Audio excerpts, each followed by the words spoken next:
আসসালামু আলাইকুম। মাসুম নিউজ বিডির পক্ষ থেকে সকলকে আন্তরিক মোবারকবাদ ও শুভেচ্ছা জানাচ্ছি। আজকের আলোচনা করব শিল্পী মমতাজ এবং আওয়ামী লীগের সাবেক এমপি মমতাজ বেগমের গ্রেপ্তারি প্রসঙ্গে।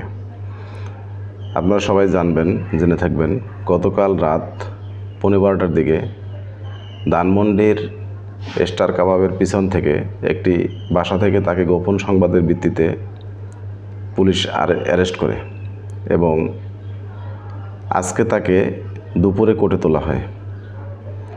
তো তার যে আইনজীবী ছিল তারা মূলত ওখানে গিয়ে তাকে রিমান্ড মঞ্জুর করার জন্য আবেদন করেছেন, সাথে সাথে তার জামিন চেয়েছেন। আসলে তারা ঠিক আছে, আসামি পক্ষের আইনজীবীরা এটা চাইবেনি, যদি সে 100টা খুনেরও আসামি হয় তারপর আইনজীবী পাওয়া যাবে, যেহেতু এটা বাংলাদেশ, আইনজীবীরা এটা বলবে। এবং যারা বাদীপক্ষের আসামি ছিল তারা চেয়েছিলেন 7 দিন রিমান্ড। তো অবশেষে ম্যাজিস্ট্রেট শাকিল সাহেব উনি 4 দিনের রিমান্ড মঞ্জুর করেছেন। আদালতে এটা রায় হয়েছে, দেখি কি হয়। তবে এই মমতাজের ব্যাপারে কিছু কথা না বললেই নয়। মমতাজ কোথা থেকে এসেছে, কিভাবে এসেছে আপনারা সবাই জানেন। সে 10 টাকা, 20 টাকা, 50 টাকার বিনিময়ে একসময় গান করত এবং স্বামী যে কত পাল্টাইছে তার হিসাব নেই, অনেক স্বামী চেঞ্জ করছে। সব ধরনের ফ্লেভার তার নেওয়া হয়ে গেছে, ছোট থেকে শুরু করে বড় পর্যন্ত। যাই হোক, এটা অনলাইনের কথা, আপনাদের সাথে একটু মজা করলাম।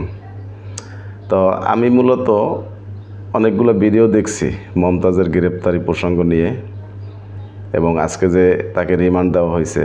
তো অনেক ভিডিওর মাঝখানে কমেন্টে দেখি যে মানুষ তো গালাগালি করছেই, এমন কিছু হাস্যকর কথাবার্তা বলেছে যেটা আপনাদের সাথে শেয়ার না করলেই নয়। হয়তো আপনারা শুনে মজা পাবেন, হয়তো আপনারা অনেকে দেখেছেনও, তারপরে বলি। একজন লিখেছে যে ভাই, ওকে তো আদালতে তুলছে, এখন গরম ডিম দেওয়া হোক। যাই হোক, এটা কমন কথা, এটা সবার বেলায় বলে। আর একজন বলছে যে ভাই, ওকে শুধু গরম ডিম দিলে চলবে না, কলা গাছ এবং সুপারি গাছ দিতে হবে। তার রিপ্লেতে আর একজনে লিখছে যে কলা গাছ, সুপারি গাছ, গাব গাছ এগুলি নেওয়ার ওর অভ্যাস আগে থেকেই আছে, এতে ওর কিছু হবে না। ওকে দিতে হবে আইকেলা বাঁশ, যাতে একদিক থেকে ঢুকাবে আরেক থেকে বের করবে, যাতে ওর শরীর ছিন্ন ভিন্ন হয়ে যায়। আসলে এসব শুনে হাসিও পাচ্ছে, আবার খারাপও লাগছে। মানুষ বিপদে পড়লে অনেকেই অনেক কিছু বলতে পারে।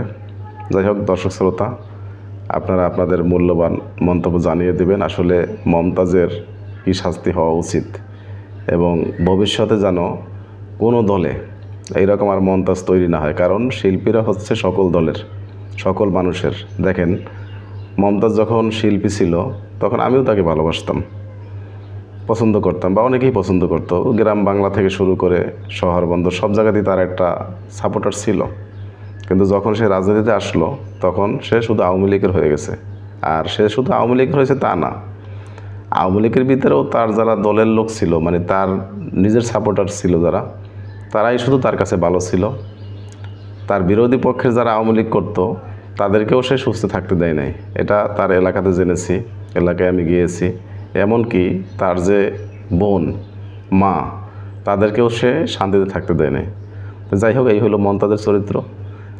আপনারা সবাই দোয়া করবেন এইরকম কোনো মমতাজের আবির্ভাব যেন আর সংসদে না হয়। ধন্যবাদ সকলকে। আসসালামু আলাইকুম। ভিডিওটি যদি ভালো লেগে থাকে অবশ্যই লাইক, শেয়ার, সাবস্ক্রাইব করবেন। ধন্যবাদ সকলকে।